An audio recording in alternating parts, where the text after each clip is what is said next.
Texto largo el del Evangelio que se leyó, y podría haberse elegido la parte más breve, pero por algunas razones quise leer todo este texto que es parte del Sermón del Monte. La primera de las razones es porque hemos de tratar con la misma reverencia a Jesucristo en la Eucaristía que a la palabra de Dios. Jesús está callado en la Eucaristía. Su voz es la voz de Cristo vivo, resucitado, dicha en la Iglesia, proclamada en la Iglesia. Y justamente porque le debemos tener esa reverencia, porque es el alimento de nuestra alma, también la Eucaristía es el alimento de nuestra alma, porque esa palabra es eficaz, es la palabra de Jesucristo resucitado. Cuando nosotros la proclamamos aquí es como si escucháramos de ese mismo Cristo en el monte las mismas palabras, a través de los 2000 años de iglesia pronunciada por la boca de aquellos que fueron constituidos en autoridad para tal. El que a vosotros oye, a mí me oye. Y por tanto es eficaz. El solo hecho de leer la Sagrada Escritura, el solo hecho de escucharla, esa palabra es eficaz. Es palabra del mismo Dios que lo afirma. Que su palabra es como el rocío mañanero que desciende y no sube al cielo sino después de haber dado fruto. Es como la flecha que arroja el arquero, produce el efecto en aquel que lo escucha con dócil corazón y aleccionado por el Maestro interior, que es el Espíritu Santo. Pablo hablaba, Lidia escuchaba, y Dios abría el corazón de Lidia para que entendiera lo que decía Pablo. Por eso entonces esa es la primera razón. Aunque sea largo hay que escucharlo. Y la segunda es un poco, se desprende de esta y también de nuestra pereza. Y tiene que ser examen de conciencia. Yo le preguntaría a todos los argentinos bautizados que han tomado la primera comunión si alguna vez al menos en su vida han leído todo el Nuevo Testamento. Se leen las noticias y los diarios, nos los leen las radios temprano para hacernos doler la cabeza y ponernos de mal humor. Estamos al acecho del último bestseller o del último profetoide de moda y sin embargo no leemos, no conocemos la Sagrada Escritura. Y doy el argumento de la experiencia, porque es el argumento que no se puede rebatir. Si ustedes se encuentran con cualquier hermano separado, sea testigo de Jehová o mormón, manejan para vergüenza nuestra mucho mejor la Sagrada Escritura que nosotros.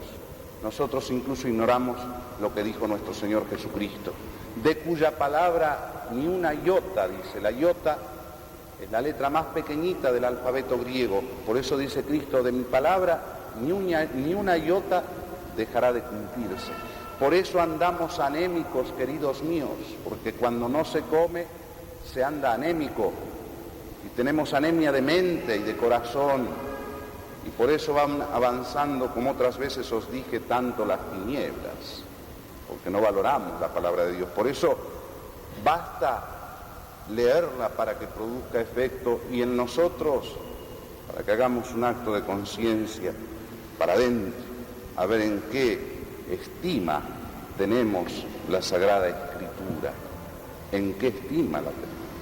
Hay iglesias en donde está el Santísimo y a un costadito está la Sagrada Escritura también con una velita, porque es la palabra del Señor que en la Eucaristía está callado, está en silencio.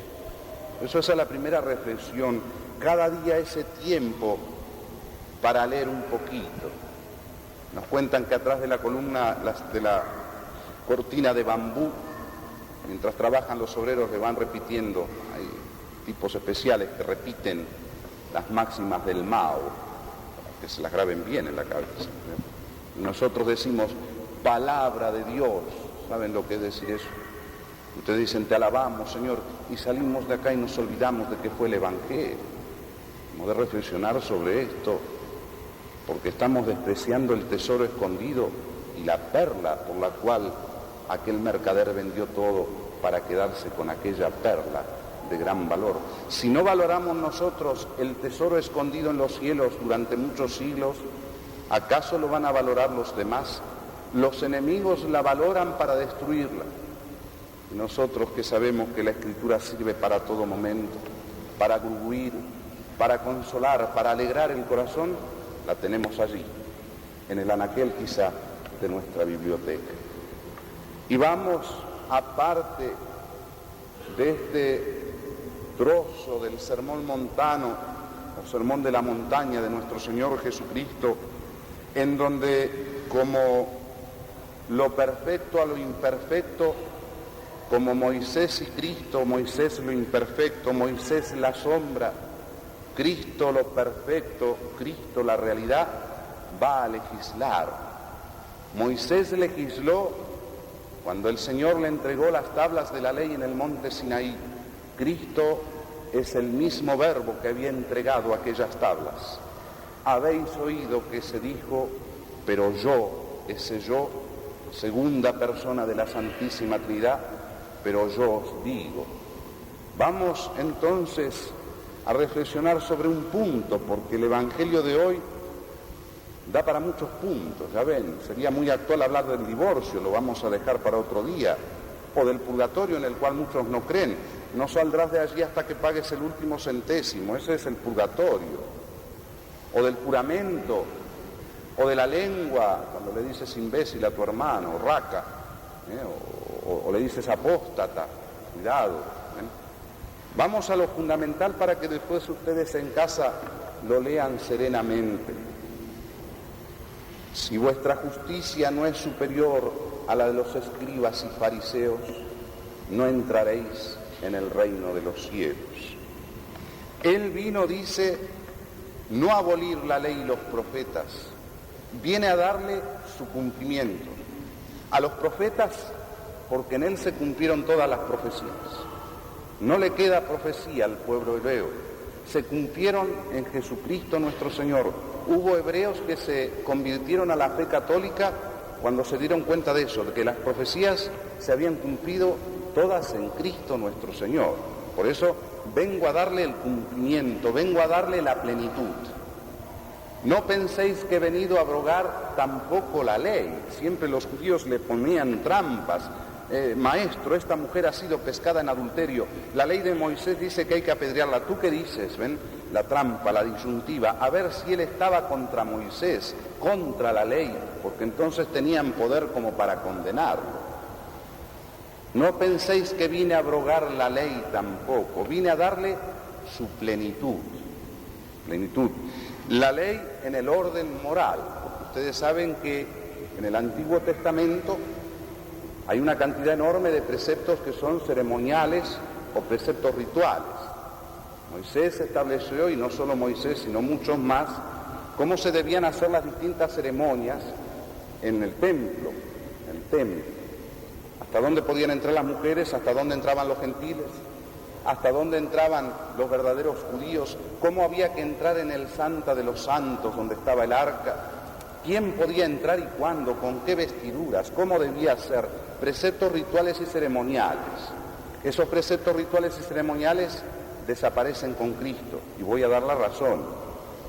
Toda la liturgia, que es lo que hacemos nosotros acá, todos nuestros gestos, estamos repitiendo el místico sacrificio de Cristo en la cruz, y estamos afirmando que Cristo es el verdadero Dios que murió y resucitó por nosotros. Esa es la misa. Pero si se celebra la Pascua judía, por ejemplo, esa Pascua judía que decía que el Mesías iba a venir, que todavía no había venido. Todos los ritos del Antiguo Testamento hablaban en gestos y palabras de aquel Mesías que había de venir, que no había venido todavía.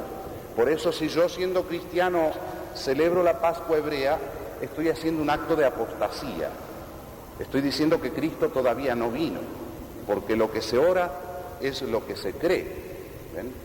Santo Tomás dice que esos preceptos ceremoniales son cosas muertas, y no solo muertas, sino mortíferas. El que practica alguna de esas ceremonias está diciendo que Cristo no es Dios, que Cristo no vino todavía, ¿ven? Eso murió, no es a eso lo que vino a dar plenitud nuestro Señor Jesucristo, sino a la ley moral, aquella tabla que había entregado Dios a Moisés. El profeta había dicho que en los últimos tiempos esa ley se iba a grabar en el corazón, no en piedra. Y ese es el mandamiento de la caridad que Cristo va a ir especificando maravillosamente en este sermón del monte. En él habéis oído, pero yo os digo. ¿Qué nos dice, Señor? Que si nuestra justicia, es decir, nuestra santidad, porque eso quiere decir la palabra justicia en la Sagrada Escritura, no se la dejen reducir a ideologías políticas. Buscad el reino de Dios y su justicia, y lo demás es añadidura. Su justicia es su santidad, la santidad de ese pueblo que es santo porque tiene un Dios que es santo y que es distinto de todo lo demás. Si vuestra justicia no supera a la de los fariseos y a los escribas, no entraréis en el reino de los cielos. Son palabras graves, queridos míos. ¿Cuál era la justicia de los fariseos? Ellos cumplían la ley en el orden exterior, mentirosos de obras. Honraban a Dios nada más en apariencia. Todo lo exterior les importaba, pero el corazón estaba lejos del Señor. Jesucristo, los más graves improperios los dice a los fariseos. Leían en la Biblia, hay que llevar la ley en la mente, y se hacían una cajita con 2 rollitos y se ponían la filacteria en la mente. Todo exterior. Vosotros sois sepulcros blanqueados, blancos por fuera, pero llenos de podre adentro, como esos sepulcros que pisa la gente sin querer, cuando se dibujaba la tumba. Uno pisaba y creía que pisaba tierra firme, y adentro había podredumbre. Limpiáis el exterior de la copa y del plato, pero adentro está lleno de podre. Os gusta que os vea la gente, por eso oráis en las plazas, para que la gente os vea, y alargáis los flecos del manto, para que la gente os vea. Y cuando queréis engañar diciendo que hacéis ayuno, os ponéis talco en el rostro, para que la gente diga, qué piadoso. Ese es el fariseísmo, ¿ven? Cuando lo religioso se hace exterior, pero el corazón está lejos. Por eso el Señor dice, si vuestra justicia no es superior a la de los escribas y fariseos, no entraréis en el reino de los cielos. Y acá viene el palo del sermón hoy. ¿Cómo es nuestra justicia?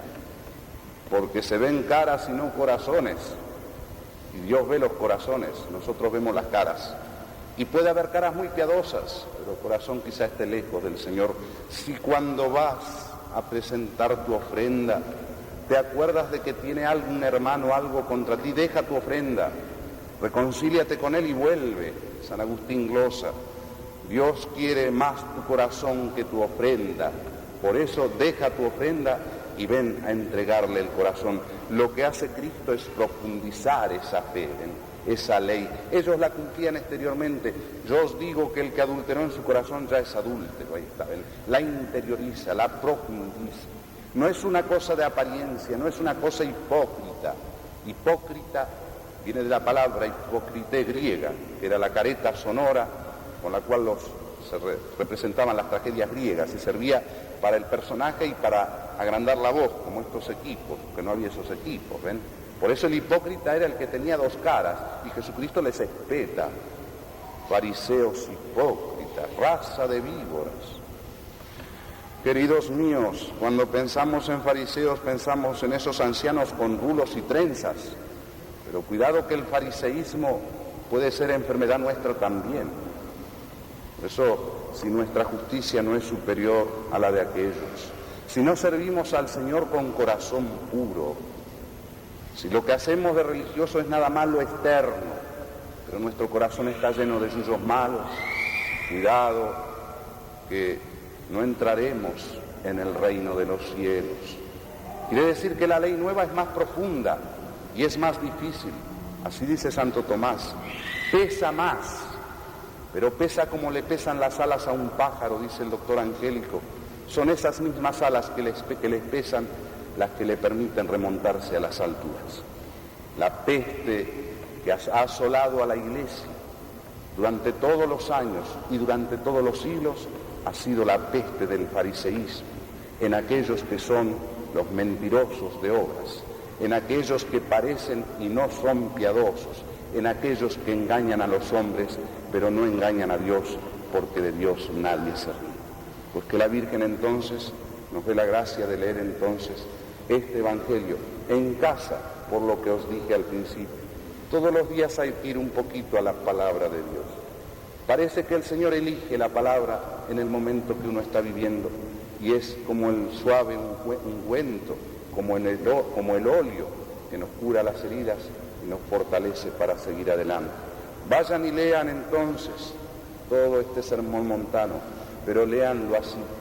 Habéis oído que se dijo a los antiguos, pero yo os digo, y pensad que lo que busca Cristo es nuestro corazón. Así se lo dijo Cristo a Santa Rosa de Lima. Rosa de mi alma, dame tu corazón. Le digo Rosa de Lima porque es santa de acá de América. Démosle de una vez por todas el corazón al Señor. Corazones partidos yo no los quiero, decía la saeta. Si lo doy el mío, lo doy entero. Que la Virgen Madre nos conceda esa gracia. En el nombre del Padre, del Hijo y del Espíritu.